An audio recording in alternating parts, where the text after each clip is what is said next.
souillé, il n'y avait pas d'impureté, il n'y avait pas de goût d'urine, ni du sang, tout ce qu'il y a comme impureté majeure, il n'y avait pas cela sur notre corps. S'il y avait, effectivement, cette eau va devenir impure, mais là, il n'y a pas ce genre d'impureté visible sur notre corps qui sont considérées comme grandes impuretés selon les juristes et dans la jurisprudence musulmane. Donc, étant donné que c'est de l'eau pure qui est en contact avec un corps propre sans impureté, pourquoi est-ce que cette eau va devenir impure? C'est exactement comme si que nous prenons un linge propre.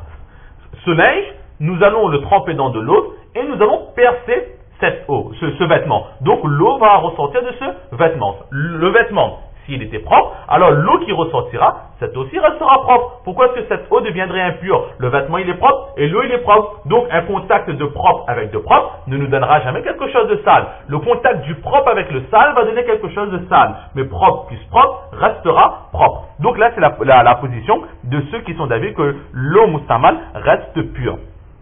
Et aussi, une autre preuve accablante de la pureté de cette eau, c'est que le prophète sallallahu alayhi wa sallam, lorsqu'il faisait son wuzu, il y a des compagnons radiallahu ta'ala anhum ajma'in qui essayaient de récupérer l'eau du saint prophète sallallahu alayhi wa sallam, l'eau mustamal qui coulait de son corps et qui le prenait, qui le buvait pour recevoir de la baraka du saint prophète sallallahu alayhi wa sallam. Et le prophète sallallahu alayhi wa sallam ne les a pas interdits, les a laissés profiter de cette baraka. Si cette eau mustamal était impure, le prophète d'Allah sallallahu alayhi wa sallam leur aurait interdit, car la consommation de quelque chose d'impur est haram, interdit en islam, mais le prophète ne les a pas empêchés, donc cela est autorisé. Plusieurs récits qui sont mentionnés dans les livres, un récit très simple, c'est par exemple lors du traité de Hudaybiyah. Lorsque le prophète sallallahu alayhi wa sallam, il a voulu entrer dans Makkah Mukarrama pour la première fois, les Mécois ont envoyé une délégation pour empêcher le prophète d'Allah sallallahu alayhi wa sallam d'entrer. Le prophète sallallahu alayhi wa sallam n'était pas armé, mais il y avait un grand nombre de pèlerins avec lui. Donc, ces Mécois, ils se sont dit que ce n'est pas là l'occasion de créer une bataille.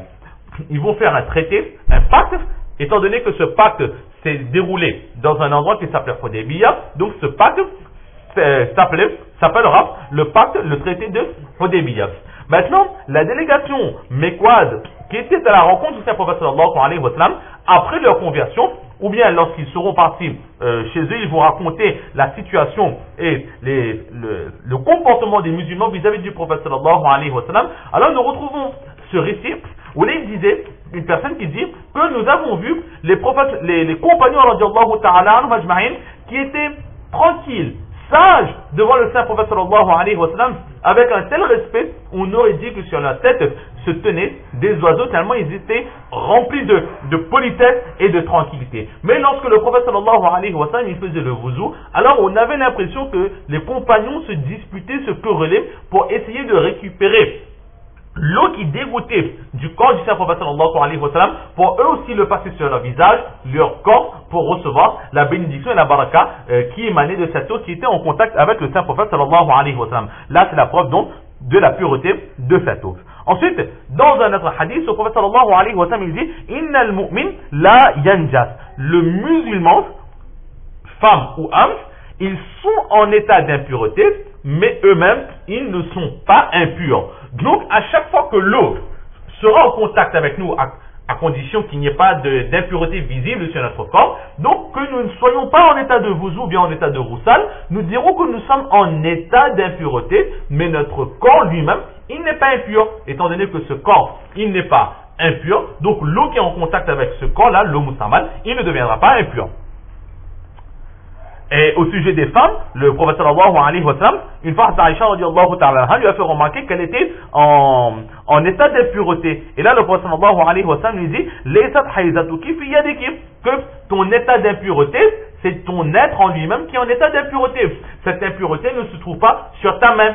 Donc ta main, elle reste propre. Tu es en état d'impureté, tu ne peux faire le namaz, tu ne peux toucher le Coran parce que tu es en état d'impureté, mais ton corps lui-même, il n'est pas impur. Que tu me touches, le fait que je sois en contact avec toi ne m'obligera pas à laver les parties que tu as touchées, parce que ton corps, l'extérieur de ton corps, il reste pur. Donc, là c'est la preuve que l'eau mustamal, elle est pure. Mais maintenant, pourquoi est-ce qu'elle n'a plus cette faculté purificatrice? Tout simplement parce que cette eau, lorsqu'elle est utilisée pour le wuzu, pour le roussal, alors il est, selon l'enseignement prophétique, il dit que lorsque nous faisons le wuzu ou le roussal, alors l'eau qui dégoûtera de notre corps, cette eau-là entraînera avec elle les péchés que nous avons faits. Donc c'est une eau qui est peut-être propre, mais elle est remplie de toutes les particules de péché que nous avons utilisées. Par rapport à cela, l'eau elle reste pure, mais nous disons qu'on ne peut plus l'utiliser pour nous purifier, car elle est maintenant remplie de tous les petits péchés que nous avons faits. C'est exactement comme une personne, une femme qui par exemple va prendre une éponge. Elle prend une éponge, elle va essuyer par exemple un peu de lait qui est tombé. Donc elle a essuyé le lait qui est tombé, mais maintenant cette éponge, elle est imbibée du lait. Est-ce qu'on dira pour autant qu'il faut jeter cette éponge? Non, cette éponge, elle est toujours utilisable. Il suffira simplement de la rincer, de la percer, et ensuite on pourra l'utiliser de nouveau. Mais dans l'immédiat, cette éponge, une fois qu'elle a été imbibée du lait, on ne peut pas utiliser cette même éponge pour nettoyer par exemple un miroir. Sans quoi, toutes les traces de lait, tout le reste de lait va aller sur le miroir. Et au lieu de laver, nettoyer ce miroir, il va se salir encore plus. De la même façon, cette eau, elle est peut-être propre, encore utilisable, mais pour nous purifier, on ne pourra pas le faire car elle est remplie de petits péchés de la personne qui nous a précédé pour le wuzu. C'est pour cela que les savants disent que cette eau, elle est pure, mais elle n'est plus purificatrice. Maintenant, ceux qui disent que l'eau mustamal est impure, ils se basent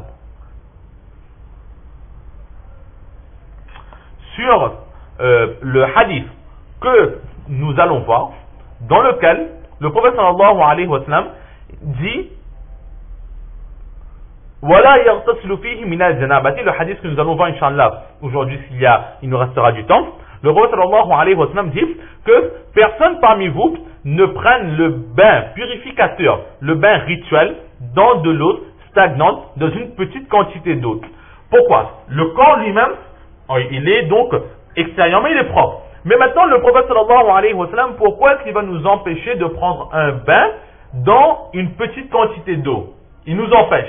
S'il nous empêche, c'est parce que le fait de prendre le bain dans une petite quantité d'eau va souiller cette eau. Donc, et pourquoi est-ce que le bain va souiller cette eau? Eh bien, tout simplement parce que lorsque nous allons nous baigner, l'eau mustamal sera en contact avec cette eau, l'eau va se transformer en eau mustamal. Donc, le prophète sallallahu alayhi wa sallam nous l'interdit de façon à ce que l'eau ne se souille pas. Et pourquoi est-ce que l'eau pourrait se souiller? Parce qu'elle devient mustamal. Donc là, c'est la position des personnes qui disent que l'eau, elle est nabat, elle est najis, elle est impure. La position de l'imam Abu Yusuf et de imam Hassan ibn Ziyad.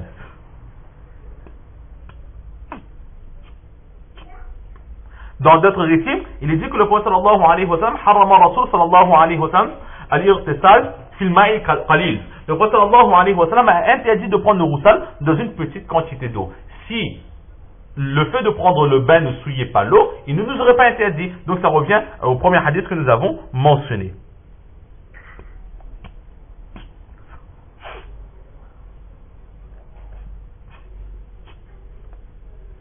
Ensuite, une autre preuve qu'ils avancent, c'est que, à l'unanimité des savants, il est dit que si nous sommes par exemple en voyage, ou nous sommes dans un endroit où il n'y a plus d'eau, il reste une toute petite quantité d'eau, qu'il nous reste, et nous avons besoin de faire le wuzu. Mais maintenant, si on fait le wuzu, il n'y aura plus suffisamment d'eau pour boire et pour rester en vie. Dans ce cas, il est autorisé de faire le tayammum. Alors, Imam Abu Yusuf et Imam Hassan ibn Ziyad, ils nous donnent cet enseignement, et ensuite ils nous disent pourquoi est-ce que dans ces conditions, il est autorisé de faire le tayammum, il n'est pas autorisé de faire le wuzu, alors qu'il serait possible de faire le wuzu et de mettre un récipient sous la personne qui fait le wuzu et de récupérer l'eau qui s'écoulera de son corps.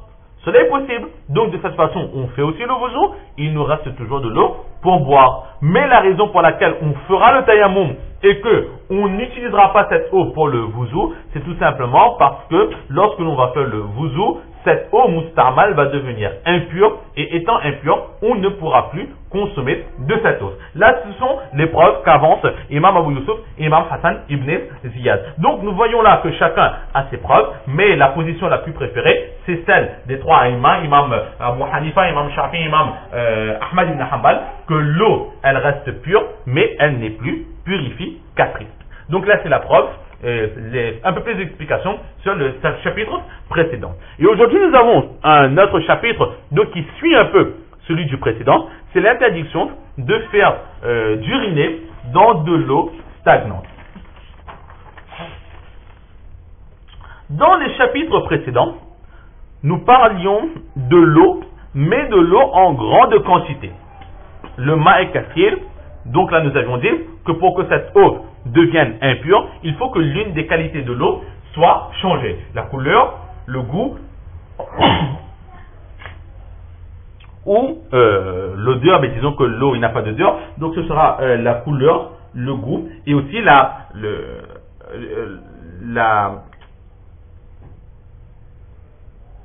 forme de l'eau, c'est-à-dire que l'eau, elle soit toujours aussi liquide. L'eau entre guillemets, ne gonfle pas. C'est-à-dire que l'eau, elle reste liquide comme elle est. De temps en temps, lorsqu'on prend de l'eau et on mélange avec d'autres choses, alors ça reste un liquide, mais il est beaucoup plus épais. Par exemple, lorsqu'on va faire une sauce, au début c'est une sauce, mais si on mélange pas mal de choses dedans, petit à petit, cette sauce, elle ne sera plus liquide justement, mais elle va s'épaissir.